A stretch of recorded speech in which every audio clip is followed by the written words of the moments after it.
शिवो। देखो ये माया का जो कार्य है वो इस तरह का है कि अस्तित्व तो ऐसा है कि बिल्कुल अकर्ता अभोक्ता है, वो तो कुछ करता नहीं, और उसकी मौजूदगी में सारा संसार का कार्य जो है चलता है। जैसे सूरज के उगने पर सभी काम चालू हो जाते हैं, लोग अपना अपना काम शुरू कर देते हैं, पंडित पुजारी उठकर घंटी बजाने लग जाते हैं, मंदिर की पूजा करने लग जाते हैं, और जॉगिंग करने वाले जॉगिंग करने को निकल पड़ते हैं, एक्सरसाइज करने वाले एक्सरसाइज करने को निकल पड़ते हैं, स्विमिंग वाले स्विमिंग को चले जाते हैं, मजदूर अपने काम के लिए तैयार होना शुरू कर देते हैं। ऐसा पूरा जगत का जो कार्य है वो सूरज के उगने पर होना शुरू हो जाता है। ऐसे अस्तित्व की मौजूदगी के कारण ये दिन रात होना, ये जगत, ये सब कुछ उसकी मौजूदगी की वजह से होता है। वो करता नहीं है, अकर्ता है, अभोक्ता है ना। अब उसके बाद जो चीज है वो है माया। ईश्वर का विकार है माया और जीव का विकार है अविद्या। तो ये माया और अविद्या दोनों की सम्मिलित रूप से मैं बात कर रहा हूं, दोनों के साथ मिला के बात कर रहा हूं कि ये जो माया है, ये माया आपको दिन रात भ्रमित करके और आपको ऐसा खेल खेल रही है, ये अंतहीन खेल है, आपको पैदा करती है और आपको मार देती है और आपको अपना खिलौना बना के खेलती रहती है। तो जो जीवन मुक्ति की ओर जाना चाहते हैं, जो परमात्मा के बोध की ओर जाना चाहते हैं, जो आत्म ज्ञान को पाना चाहते हैं, जो जागरण को पाना चाहते हैं, उन लोगों को क्या करना चाहिए? उन लोगों को ये ध्यान रखना चाहिए कि माया के साथ ऐसे चलो जैसे सपेरा जब सांप को नचाता है तो कैसा सावधान रहता है, जब रिंग मास्टर शेरों से सर्कस में काम करवाता है तो कितना सावधान रहता है, ऐसे जब ऊंट रेत में चलता है तो कितना सावधानी से कदम रख के चलता है, ऐसे जब नट जो है वो एक रस्सी पर अपना कर्तव्य दिखाता है, रस्सी पे चलता है तो कितना सावधान होके चलता है। यदि आपको परमात्मा तक जाना हो तो आपको इतनी सजगता, इतनी सावधानी तो आपको होना ही पड़ेगी कि माया में रहकर भी किस प्रकार से अपन शांत रह सके और संतुलन बना सकें। वरना आप कुछ भी नहीं कर पाओगे। सतगुरु के साथ 10 साल बैठो तो 50 साल बैठो, यदि आप माया के साथ चलने का संतुलन नहीं बना सके और अस्तित्व की तरफ खसकते खसकते धीरे धीरे अस्तित्व की तरफ जाने का आपने यात्रा नहीं की तो आपके पास सतगुरु के पास बैठना भी आपका मनोरंजन हो जाएगा। मैं आपको बताऊं, कबीर साहब ने कहा है कि साधु, ये संसार झाड़ और झाकड़, उलझ उलझ मर जाना है, रहना नहीं देश बिराना है। ये संसार झाड़ और झाकड़, झाड़ और झाकड़ का मतलब है कि वो झाड़ियां जिनमें कांटे होते हैं। आपने देखा होगा जंगल में, कुछ जंगल इस प्रकार के होते हैं उसमें पेड़ कम लेकिन झाड़ियां ज्यादा होती हैं। झाड़ियां उसको कहते हैं जो ठिगने पेड़ होते हैं लेकिन फैल जाते हैं, उसमें पगडंडी रास्ता भी मिलना मुश्किल है। आप झाड़ी के अंदर घुसोगे तो आप कांटे से लहूलुहान हो जाओगे। ऐसा ये माया का जंगल है। तो कहा है कि ये संसार झाड़ और झाकड़, उलझ उलझ मर जाना है, रहना नहीं देश बिराना है। ये संसार कांटों की बाड़ी, उलझ उलझ मर जाना है।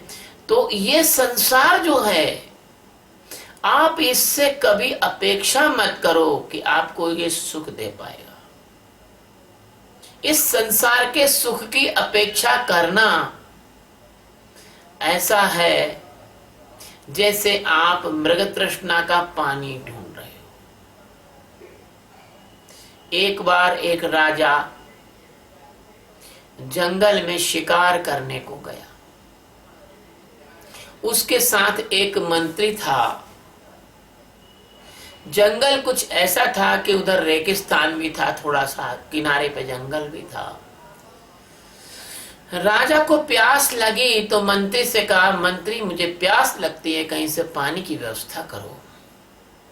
तो मंत्री ने लोटा लिया हाथ में और आगे चला तो एक जंगल में रहने वाला बनवासी बंधु वहां जा रहा था। उन बनवासी से कहा, भैया एक लोटा पानी ला के दो, राजा को प्यास लग रही है। तो बनवासी ने लोटा लिया और वो गांव की तरफ जाने लगा।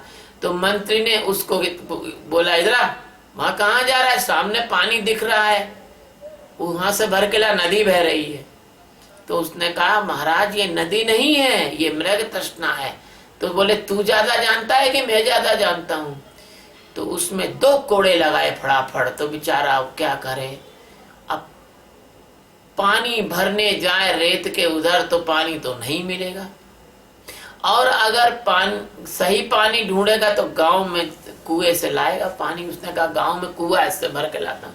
बोले, नहीं कुआं नहीं, ये नदी बह रही है, नदी का लाओ। तो कोड़े मारे और उसको मजबूर कर दिया उधर जाने के लिए।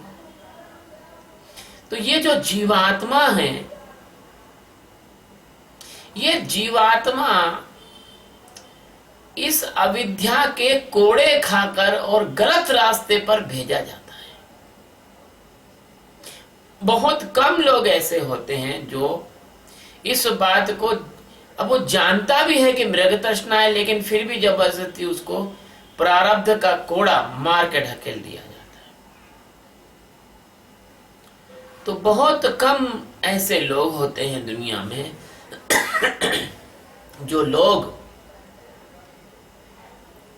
इस अविद्या और इस माया में कैसे जिया जाए इसको जानते हैं, और सतगुरु के मार्गदर्शन में इस बात को जानते हैं कि कमल का पत्ता जैसे जल में रहता है, जैसे कोयल अपने अंडे कौवे के घोंसले में रखती है, जैसे एक नाविक नदी के ऊपर नाव चलाता है नदी की छाती पर और नाव डूबने नहीं दी जाती है, जैसे एक सजग आदमी एक एक कदम फूंक कर रख के और कांटों के जंगल को पार कर लेता है बिना लहूलुहान हुए, जैसे एक व्यक्ति सांप को नचा के और अपना जीवन व्यतीत कर लेता है लेकिन सांप उसको काट नहीं पाता, ऐसे एक रिंग मास्टर होता है, वो शेरों के बीच में रह के भी शेर उसको नहीं खा पाते। ऐसे इस माया में सजगता पूर्वक जो जी सकता हो वो व्यक्ति आध्यात्म में सफल हो सकता है, और अगर माया में सजगता पूर्वक नहीं जी पाए और माया में आप बेहोश हो गए और माया में आप विक्षिप्त हो गए तो माया आपको वैसे ही खा जाएगी जैसे सांप डस लेता है, शेर खा लेता है, कांटे चुभ जाते हैं। तो हमने हमारे मित्र को बताया आज कि अस्तित्व तो अकर्ता और अभोक्ता है और सिर्फ माया है, बस वह करती है और वही भोगती है, वही तुमको जन्म देती है, वही तुमको पालती है और वही तुमको मार देती है। अगर तुम समझदार हो तो इस जन्म और पालन और मृत्यु के समय जो तुम्हें अवसर मिला है उस समय तुम अपने आत्म स्वरूप को, अस्तित्व को यदि जान जाओ और उस स्थिर अनादि अनंत में ठहर जाओ तो तुम मुक्त हो सकते हो। और वरना तो करोड़ों लोग हैं जो माया के चक्कर में फंस के मर रहे हैं। यही कारण है कि ब्रह्मवेत्ताओं की बात लोग सुनने को तैयार नहीं है, क्योंकि वो इतने ज्यादा बेहोश है। जैसे कोई शराबी शराब पी के नशे में धुत रहता है, उसको आप समझाओ तो उसकी बुद्धि में बात समझ में नहीं आती। ऐसे ये लोग अहंकार की शराब पिए हुए हैं, मन बुद्धि की वासनाओं की मलिनता की नालियों में औंधे मुंह पड़े हुए हैं। ये आपकी और हमारी बात सुनने वाले नहीं, हमारी और आपकी बात तो वो सुनेगा जो थोड़ा थोड़ा होश में आ रहा हो, जो ज्यादा ना तो सोया है और ना जागा है, थोड़ी नींद टूट रही हो जिसकी, और जो सदगुरु की बात को मानने के लिए इसलिए भी तैयार हो गया है कि संसार ने उसे बुरी तरह से रगड़ दिया, रगेत दिया। यही कारण है कि आज हमारी एक शिष्या जो ऑस्ट्रेलिया में रहती है वो कह रही थी, गुरुजी क्या कारण है कि अपने पास सब जितने भी शिष्य आ रहे हैं सब जो है आर्थिक स्थिति में बहुत कमजोरी आ रहे हैं, गरीबी लोग आ रहे हैं। तो मैंने उसको कहा कि बेटा अपने पास तो वही आएगा ना जो संसार के किसी काम का अब रह नहीं गया या संसार से परेशान हो चुका है, या संसार से जो व्यक्ति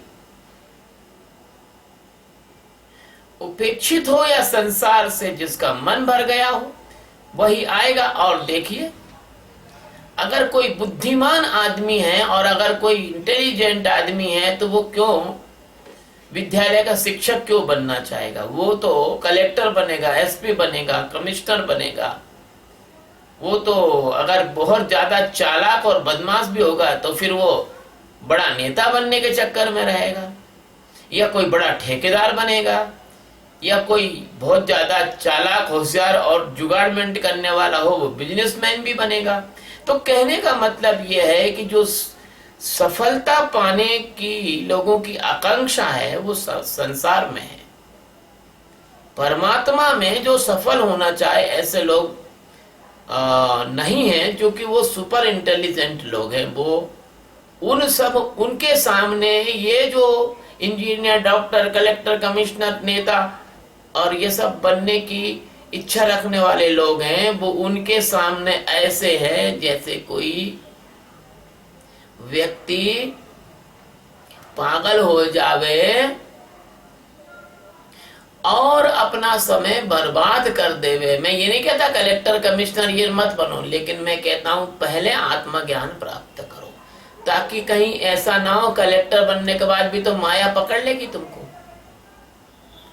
कमिश्नर बनने के बाद भी तो माया पकड़ लेगी तुमको, नेता बनने के बाद भी तो माया पकड़ लेगी तुमको, धनवान बनने के बाद भी तो माया पकड़ लेगी तुमको। क्या अखबार में नहीं पढ़ते हो कि कुछ आईएएस ऑफिसर तनाव में आके आत्महत्या कर लेते हैं? क्या अखबार में नहीं पढ़ते हो कि कोई उद्योगपति और फिल्म स्टार और ये सब नींद की गोली खा के आत्महत्या कर लेते हैं? क्यों? डिप्रेशन क्यों होता है उनको? क्योंकि उनको माया पकड़ ली है। इसलिए मूल बात यह है कि अस्तित्व अकर्ता अभोक्ता है, वो केवल तुम पर इतनी कृपा कर सकता है कि तुम उसको जानकर और सारी माया से अलग हो जाओ और तुम उससे अस्तित्व से संसार की चीजें न मांगो। ये तुम्हारी मूर्खता है, अस्तित्व तुमको संसार की चीजें नहीं देगा। ये माया का काम है, माया का डिपार्टमेंट है, ये इल्यूजन है, ये भ्रम है, ये भ्रांति है, ये मृग मरीचिका है, ये एक तरह का जादू है, ये तिलस्म है। इस तिलस्म को तोड़ना है, इस जादू को तोड़ना है, इस जो भी है ये एक तरह का माया का जो भ्रम जाल है, इसको तोड़ना है। तो तुमको किसी सदगुरु के मार्गदर्शन में और ऐसी साधना करना पड़ेगी जिससे आप जागरूक होकर अपने अंदर मौजूद परमात्मा को जान सको। और संसार में तो बहुत सावधानी से जियो बच्चे। हमारे गुरुदेव कहा करते थे कि सांचे से सांचे रहो, झूठे से रहो झूठ, और इस जग में ऐसे चलो जैसे चलता ऊंट। यदि सदगुरु है उससे सच्चे रहो, और सारे संसार के छल कपटी लोग तुमको मीठी मीठी बातें करके बेवकूफ बना रहे हैं, उन लोगों को उनके हिसाब से उनसे जियो। और इस संसार में ऐसे चलो जैसे सावधानी पूर्वक रेत पर एक एक पैर रख के ऊंट चलता है। कभी ऊंट रेत पे फिसल के नहीं गिरता है, लेकिन दूसरा जानवर फिसल के गिर जाएगा, आप भी फिसल के गिर जाओगे, है ना। तो इस प्रकार से युक्त तरीके से संसार में अपनी चालाकी तुम संसार में जीने में लगाओ। अभी तुम अपनी चालाकी सदगुरु के साथ बैठने में लगाते रहते हो, संसार में तो इतने भोले बन जाते हो कि कोई भी आदमी आपको बेवकूफ बना देता है। कोई मीठी मीठी बोली बोला कि तुम फंसे उसके चक्कर में। किसी ने जरा सा लालच दिखाया कि भैया ये इसके सदस्य बन जाओ, उसके सदस्य बन जाओ, तुमको ये बोनस मिलेगा, ये फलाना होगा, उसमें फंसे। संसार में लोहा लंगड़, जमीन जायदाद, मकान, दुकान, बच्चे बच्ची, ये सब करते करते तुम्हारा पूरा जीवन समाप्त हो जाता है। जिनके लिए तुम खट रहे थे, मर रहे थे, आखिर में वो तुम्हारी मरने की दुआ करते हैं। और जब तुम उनको ज्यादा ही बीमारी, दुखी और बुढ़ापे में परेशान करते हो तो वो कहते ये डोकरा कब मरेगा। और जब तुम मर जाते हो तो बैंड बाजे के साथ तुम्हें शमशान ले जाके बड़े खुश होते हैं कि अरे डोकरा निपट गया, काम खुट गया यार, दिन रात खोखो करता रहता, यहाँ वहां थूकता रहता था। वो भूल जाते हैं कि तुमने उनके लिए अपना जीवन न्यौछावर किया था। वो पत्नी भूल जाती है कि जिंदगी के कीमती क्षणों में तुमने उसको प्रेम दिया था और रात रात भर तो उसके लिए जागे थे। लेकिन तुम्हारे से जरा सा बोलने में असावधानी और कुछ हो जाए तो वो तुम्हारे से इतनी ज्यादा नाराज हो जाती है कि क्या बताएं।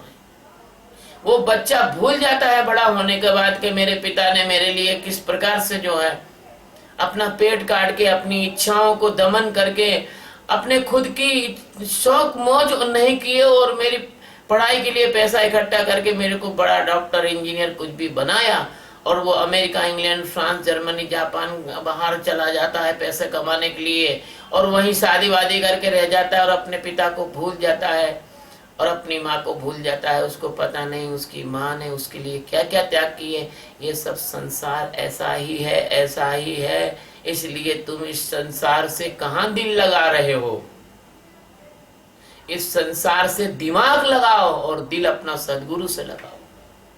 इस संसार में दिमाग से जियो ताकि ये संसार तुम पे हावी ना हो सके। और सतगुरु से दिल लगाओ तो परमात्मा जो सबका दिलवर है, सबका प्रेमी है, वो एक दिन तुम्हारे अंदर निवास करने वाला परमात्मा प्रकट हो जाएगा और तुम इस जन्म मरण के झमेले से, चक्कर से मुक्त हो जाओगे। तो ये अविद्या से मुक्त होने का मैंने आपको एक उपाय बताया है, प्रवचन बताया है, दिया है इस विषय में। और